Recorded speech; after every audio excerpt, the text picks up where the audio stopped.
Bonjour, dans cette vidéo qui s'adresse à des élèves de première, il sera question de travailler la notion de loi de probabilité d'une variable aléatoire.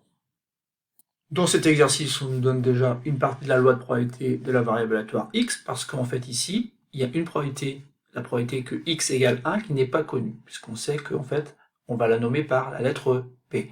Et ensuite, donc la probabilité que x égale 2, c'est 3 fois justement ce nombre p. Par contre, on connaît la probabilité que x égale 3 et la probabilité que x égale 4. Donc, sans surprise, dans un premier temps, il va falloir déterminer la valeur de ce nombre P. Et ensuite, il faudra calculer la probabilité de 3 événements par lecture du tableau. Donc, je vous laisse appuyer sur pause, c'est pas très compliqué, il suffit simplement de se rappeler qu'on a tout intérêt à additionner donc ces 4 probabilités. Alors, passons à la correction de cet exercice. Donc, je disais qu'il fallait additionner ces 4 probabilités, car on sait que la somme de ces probabilités est égale à 1.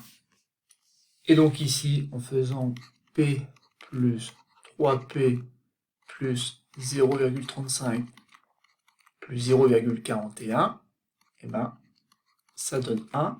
Et surtout, ça nous donne une petite équation d'inconnu P qu'il faut résoudre. Donc ça équivaut à dire que 4P plus 0,76 est égal à 1, ou encore que 4P est égal à 1 moins 0,76, que je vais écrire comme étant l'équation 4P est égale à 0,24. Donc là, je vais diviser par 4 de chaque côté. Et en divisant par 4 de chaque côté, on obtient que P est égal à 0,24 sur 4, ce qui signifie tout simplement que P est égal à 0,06. Donc on va pouvoir remplacer dans le tableau P par 0,06 et 3P par 0,18. On vérifie bien qu'en additionnant donc les 4 nombres, on obtient bien le nombre 1. Alors, passons maintenant à la deuxième consigne où il faut calculer des probabilités afin de vérifier qu'on a bien compris comment on calculait donc la probabilité notamment de l'événement x inférieur ou égal à 2. Par lecture du tableau, il faut que donc x prenne une valeur inférieure ou égale à 2. Il n'y a pas 36 possibilités, c'est soit x a pris la valeur 1, soit il a pris la valeur 2. D'accord? Puisqu'en fait, pour que x soit inférieur ou égal à 2, ça signifie que x est égal à 1 ou x égale 2.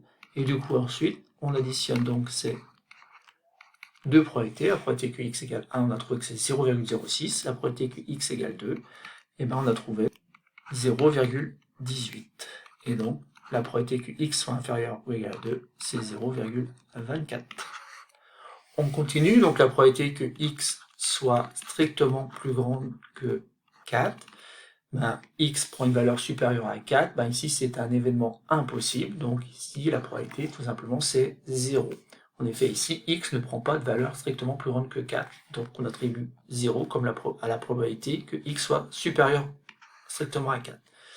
Et il reste en fait la probabilité que x soit compris entre 2 et 4. Donc là c'est pareil, on va lire le tableau, donc ça correspond tout simplement à la probabilité que x égale 2, plus la probabilité que x égale 3, plus la probabilité que x égale 4.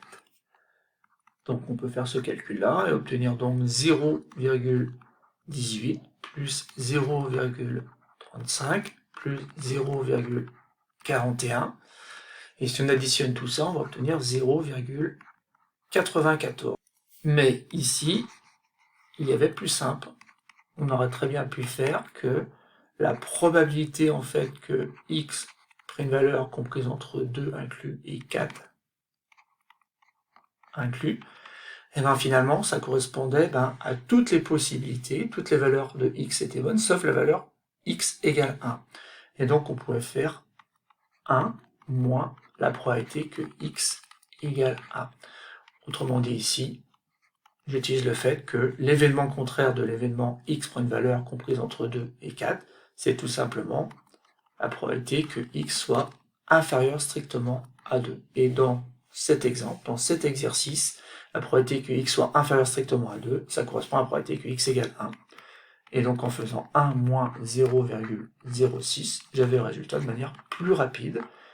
un résultat bien sûr qui est toujours le même, qui est 0,94. Voilà, c'est tout pour cette petite vidéo. Il s'agissait ici de bien comprendre que en fait la loi de probabilité d'une variable aléatoire impliquait que la somme des probabilités était égale à 1, et surtout ici, par lecture du tableau, on doit être capable donc de déterminer la probabilité de chacun de ces trois événements.